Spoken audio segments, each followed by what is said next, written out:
हम हमारी बुनियादी जरूरतों के लिए बैंकों से, एनबीएफसी कंपनी से, साहूकारों से, वित्तीय संस्थाओं से हम लोन लेते हैं। लोन लेने के बाद हमारी पूरी कोशिश होती है कि हम समय पर उनकी किस्तों की अदायगी करें। लेकिन कभी कभी वर्तमान में चल रहे बुरे हालातों के कारण या परिस्थितियों के कारण या बिगड़ते आर्थिक हालातों के कारण हम मासिक किस्त की अदायगी में चूक कर जाते हैं और हम किस्तों का भुगतान नहीं कर पाते। तो यहां बता दूं कि किसी भी लोन के अंदर यदि आप 90 दिन तक अपनी किस्तों का भुगतान नहीं करते हैं, ब्याज का भुगतान नहीं करते हैं, तो आपके अकाउंट को बैंक द्वारा एनपीए घोषित कर दिया जाता है। ऐसी अवस्था में आपको बहुत सारी कठिनाइयों का सामना करना पड़ता है। तो आज इस स्पेशली वीडियो के माध्यम से मैं आपको सिर्फ और सिर्फ ये बताना चाहता हूं कि आपने जब लोन लिया था, आपका क्लियर इंटेंशन था कि आप मंथली ईएमआई का भुगतान करेंगे, लेकिन किन्हीं हालातों के चलते यदि आप ऋण का भुगतान नहीं कर पा रहे हैं और यदि आपको बैंक की तरफ से कोई नोटिस आ रहा है, कोर्ट की तरफ से कोई नोटिस आ रहा है, वकील की तरफ से कोई नोटिस आ रहा है, तो हम ये देखते हैं कि लोग जो जो डॉक्यूमेंट आते गए, जो जो नोटिस आते रहे, उनको लेकर बिना लिफाफा खोले घर पे रख देते हैं। आधी बात तो इसीलिए क्योंकि एनबीएफसी कंपनी के जितने भी कंपनी वाले हैं उनके नोटिस लगभग इंग्लिश में होते हैं। अब उनको कौन खोले और कौन पढ़े, तो यह गलती हमें नहीं करनी चाहिए। यदि आपको बैंक से कॉल आए तो कॉल पर बात कीजिए।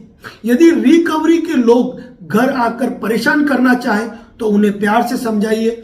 यदि वह अभद्र भाषा में व्यवहार करे, देर सवेर आए, हैरान परेशान करे, गाड़ी उठा के ले जाने की बात करे, घर का सामान ले जाने की बात करे, घर पे ताला लगाने की बात करे, बदसलूकी करे, तो उनके खिलाफ आप कानूनी कार्रवाई कर सकते हैं अपने पुलिस स्टेशन के अंदर। लेकिन यदि बैंक आपको नोटिस भेजता है, आपको डिमांड नोटिस भेजता है, आपको लीगल नोटिस भेजता है, आपको एडवोकेट नोटिस भेजता है या फिर आपको कोर्ट से नोटिस आता है, तो ऐसी अवस्था में आपको इग्नोर नहीं करना चाहिए, आपको उसका रिप्लाई देना चाहिए। लेकिन एक बात जरूर ध्यान रखें, जब भी किसी नोटिस का आप रिप्लाई देते हैं तो वहां आपको एक एक शब्द का जवाब सोच समझ के देना चाहिए, क्योंकि आपको जो नोटिस आया वह उस बैंक का आधार बन रहा है कि इस व्यक्ति को हमने इस तारीख को इतनी बार रिमाइंडर नोटिस भेजे, इसको हमने लीगल नोटिस भेजे, एडवोकेट के थ्रू नोटिस भेजे और आखिर इसने इग्नोर किया। यही कारण है कि हमें सिविल कोर्ट में आना पड़ा, हमें रिकवरी ट्रिब्यूनल में जाना पड़ा, हमें सरफेसी एक्ट के अंतर्गत कार्रवाई करनी पड़ी। तो एक बात जरूर ध्यान रखिए साथियों, यदि आपको कभी भी चाहे बैंक का नोटिस आए, चाहे वकील का नोटिस आए, आपको उस नोटिस का प्रॉपर जवाब देना है। यदि आप उसका जवाब नहीं दे पाते हो तो अपने नियर आपके पास में जो भी एडवोकेट है जिन्हें आप उचित समझते हैं, आप उनके पास जाएं और उनसे जवाब तैयार करवा के दें। यदि किसी बैंक द्वारा आपको लगातार नोटिस दिया जा रहा है और आप उसको इग्नोर करते जा रहे हो, तो यह न केवल आपको हैरान परेशान करेगा बल्कि आपकी संपत्ति से भी आपको मरहूम कर सकता है।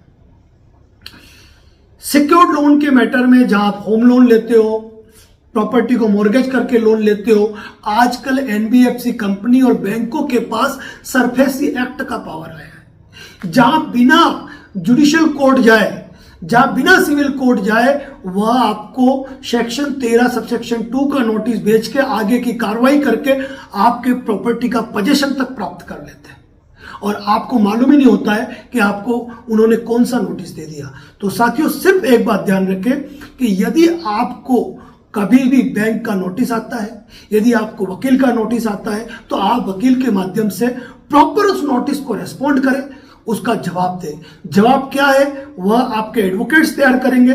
आपकी क्या परिस्थितियां हैं, किन परिस्थितियों के आधार पर आप इस लोन का भुगतान नहीं कर पा रहे और आगामी कैसे कर पाएंगे या क्या स्टेप उठाएंगे, उसके बारे में अपने एडवोकेट को अवगत कराएं। अब बात रही कोर्ट की, यदि कोर्ट से आपको कोई नोटिस आता है, अब यहां पे भी दो मामले हैं, एक होता है क्रिमिनल मैटर, एक होता है सिविल मैटर। यदि क्रिमिनल मैटर के मामले में यानी कि section 25 the payment and settlement act, या फिर आपका चेक बाउंस करा के उन्होंने 138 एनआई एक्ट का मामला किया है, तो कोर्ट ने यदि आपको समन भेजा है और आप समन पे उपस्थित नहीं हुए तो फिर कोर्ट से आपके नाम पे बेलेबल वारंट जारी हो जाएगा। बेलेबल वारंट पे नहीं गए आप, अरेस्ट वारंट जारी हो जाएगा और आपको गिरफ्तार करके कोर्ट में पेश किया जाएगा और आपको कोर्ट में केस लीड करना पड़ेगा। यदि कोर्ट से आपको समन आया है और मामला 138 एनआई एक्ट या फिर section 25 the payment and settlement act का है, देन आप कोर्ट में अपीयर होइए, एडवोकेट से मिलिए, अपनी बेल करवाइए, केस को लीड कीजिए और समझौते की कोई बात है तो उसको आगे बढ़ाइए। अब इस मैटर में यदि कोई सिविल नोटिस आपके पास आया है, रिकवरी ट्रिब्यूनल का नोटिस आपके पास आया है, यदि आर्बिट्रेशन से संबंधित मध्यस्थता का नोटिस आपके पास आया है और फिर भी आप कोर्ट में अपीयर नहीं हो रहे, अपना जवाब पेश नहीं कर रहे हैं, तो वहां one side x party order आपके खिलाफ हो जाएगा, जो कि आपको आगे चल के महंगा साबित होगा जब उसका एग्जीक्यूशन होगा। तो ऐसी अवस्था में जब भी कोई बैंक आपको लीगल नोटिस देता है तो आपको बिल्कुल भी देर नहीं करते हुए आपको अपना जवाब तैयार करना चाहिए, ताकि कल के बाद यदि मामला बढ़े तो कोर्ट में आप भी अपना पक्ष मजबूत तरीके से रख पाओ। इसी प्रकार के लीगल अपडेट हमारे यूट्यूब चैनल और फेसबुक पेज पर दिए जाते हैं। यदि चैनल पर नए हैं तो हमें फॉलो और सब्सक्राइब जरूर करें। और एक बात जरूर ध्यान रखें कि लोन यदि आप डिफॉल्ट होते हैं और नोटिस यदि आपको आता है तो आपको अपनी प्रतिरक्षा में नोटिस का रिप्लाई देना है। नोटिस का रिप्लाई न देना आपके लिए मुसीबतों का आमंत्रण बन सकता है। धन्यवाद। जय हिंद, जय भारत, जय मेवाड़।